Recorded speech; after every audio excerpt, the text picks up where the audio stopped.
Hey guys, I'm Carl Kappas. I'm your realtor guy with the bow tie, and I'm coming to you this week with a really crazy story where a buyer came out, they're writing on a new listing, they offer like 40 grand over asking price, and guess what? They didn't get the house. Today, we're gonna talk about why they didn't and how you can win going forward.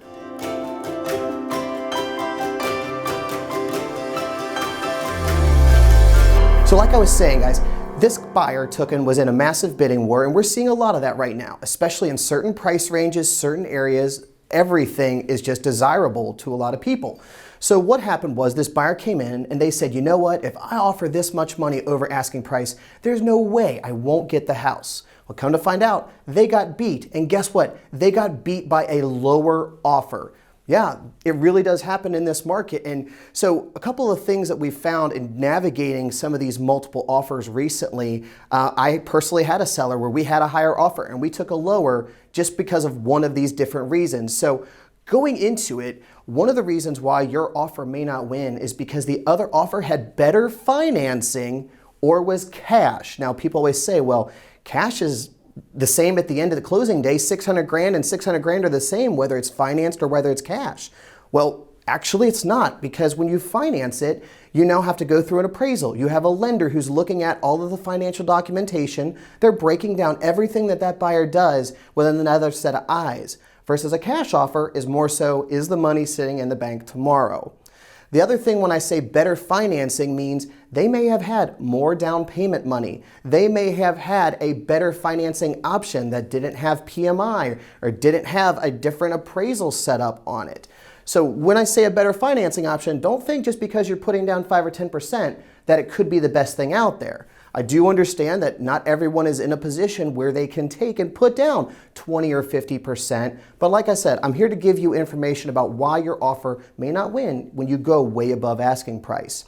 Secondly, if you have a sale contingency attached. Now, that can mean your home's not on the market yet, or that you have to sell the house, or even the house may be on the market, under contract, and through inspections.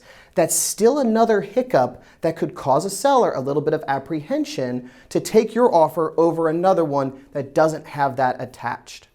Another thing that we run into is whether or not the buyer is going to do an inspection. Now, I personally don't want my buyers to ever waive inspections. It's too important. There's too many things that can come up.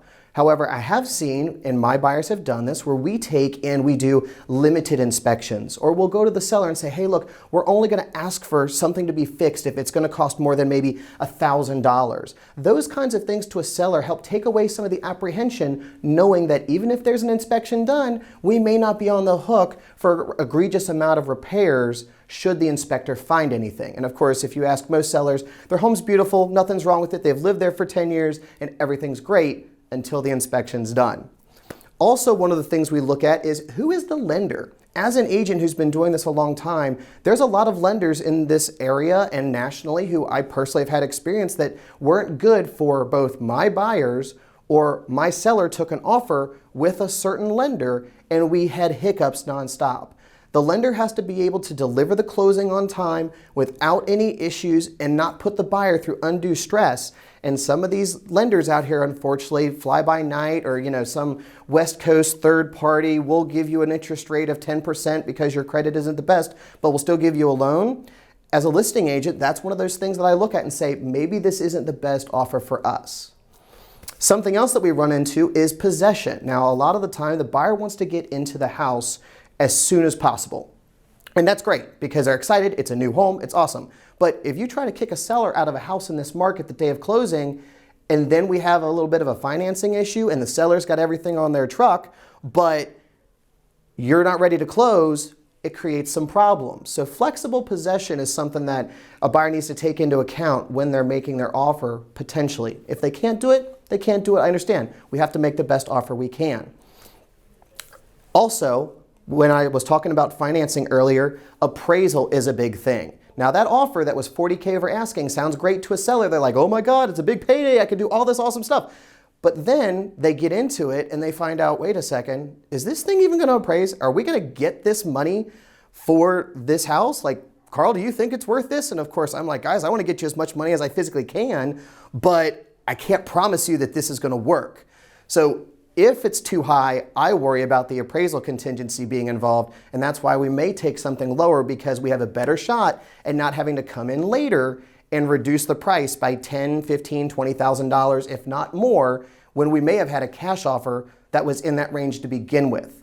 Lastly, and this is something that's a very sensitive subject, and it's not something I talk about easily, but as a listing agent for my seller, when I'm looking at offers on the table, I'm also looking at not just who the lender is, not just who the buyer is, but who's the other agent on the other side of the table. If this agent is known from my personal experience or another agent's personal experience to constantly be a pain in the butt to work with, or they are just a Sherman tank and they just want to pound you into submission over the inspection or something or other, if I know it's going to be a difficult deal, I'm going to share with my clients my experience. And I don't want them to take that heavily into account, but if we're looking at 5 to 10 multiple offers in some cases, I want to know that this thing is going to see the closing table, it's going to be as stress-free for my client, and that we're all going to win at the end of the day. Because whether I represent the seller or I represent the buyer, I want everyone to be able to sit at the closing table and understand that everyone's happy, everyone got what they want. Someone may have felt like they gave away more than the other. Someone may have felt like they bended more than they should have. But at the end of the day, the keys are changing hands. A new buyer is moving into a new home, and that's what we need to do.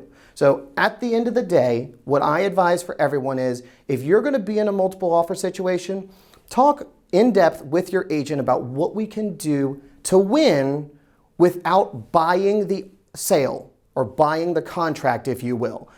Offering $1 million over asking price is great, but at the end of the day, I cannot promise you that you are going to get the house. Hey guys, I'm Carl Kappas. I'm the realtor guy with the bow tie.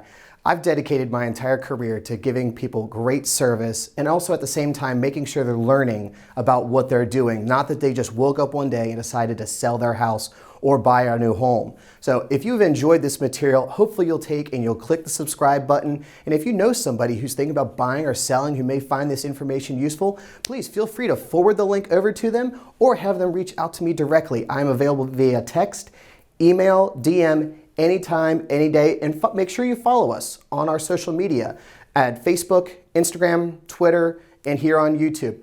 I hope everyone has a great day, and tune in next week.